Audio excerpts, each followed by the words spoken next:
This is Just Nigeria. Coming up on the program. COVID-19 pandemic. Are there reasons to doubt the existence of the virus in Nigeria, and how dangerous are such perceptions? Also, ways to wonder. Meet the young Nigerians converting plastics into beautiful things. And coping with COVID-19.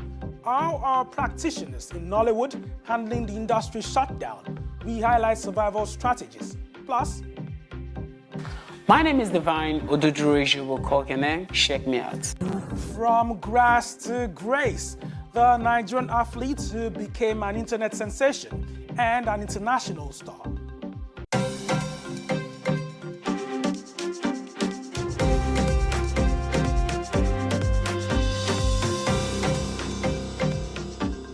Welcome to Just Nigeria from the BBC and Channels TV. And here on the show, we dissect and analyze stories making the rounds on social media. I am Wale Fakile. Let's kick off the show with our top story for this week. Now, the number of people who have COVID-19 in Nigeria is still rising as we are now in community transmission. Health authorities say it's now more crucial than before to adhere to safety measures. But as we've seen an increase in new cases, so has there been a surge in the number of those who think it's all a lie. So, what's responsible for this perception, and what's the true picture of the pandemic in Nigeria? Just Nigeria's Ajoka Ulotse finds out. The Federal Ministry of Health has confirmed a coronavirus disease case in Lagos, Nigeria, known as COVID-19.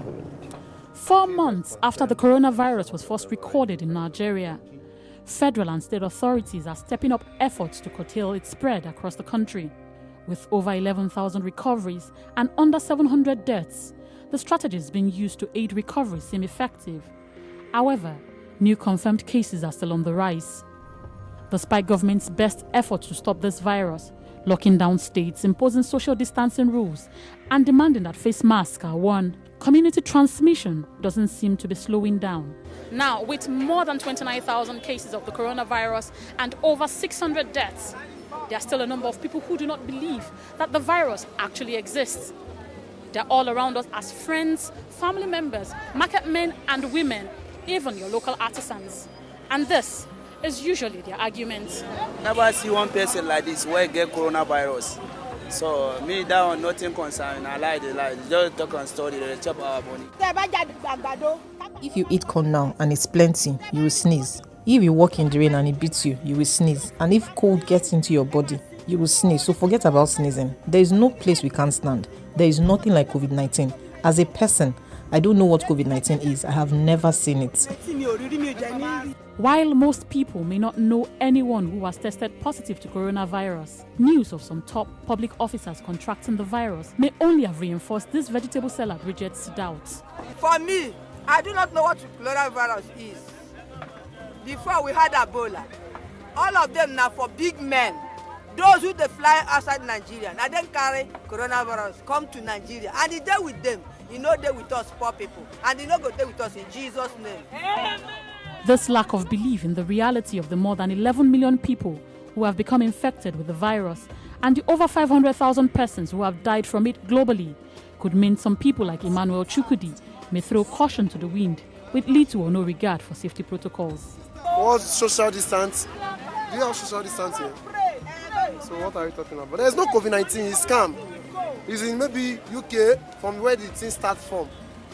We hear many people dead. At maybe this street now have COVID-19, maybe Tokbe get COVID-19, yeah. Tosin may not be a Tokbe or stay on Emmanuel's street, but this doesn't change the reality of surviving COVID-19. For her and many others, the coronavirus is an invisible killer that must be stopped. So when they called me on Thursday and they said he came back positive, I said, okay, no problem. They took me to the isolation center. I got there on the 23rd of April. Then from the 23rd of April, they started treating us. They started giving us medications. 17 days after, I was discharged from the isolation center.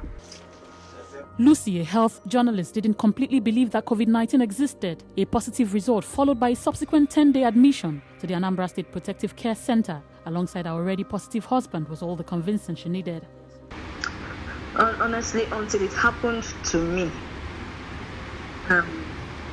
if I believed it was real, I think it was just 40%. Totally, I didn't, because the way it was exaggerated and the way we hear the story of Italy, America, and some other countries with good health system, and yet people were dying. And you begin to compare Nigeria with our poor health system, and yet we are recording few deaths. At the point, I was not believing whether it was real or not until it happened to me. Although COVID-19 happened to Lucy, sharing with friends and family brought a stigma she was unprepared for. Losing a friend, however, has helped to confront her pain. The guy was also tested the same day we were tested. His results came out the same day ours came out too. And they've been calling him, he refused to. In fact, the first time he picked his call and rained curses on them. Now mama and papa get COVID. I don't get COVID. All those, and he didn't receive. He refused to be picked to come for treatment. But I called to speak with him too, that he should come for treatment. He doesn't know, because if they say you are positive, it means you're a carrier, and you're still trying to live your normal life out there, you're spreading the disease. 2 times we spoke on phone. We spoke on phone and he said he was not coming.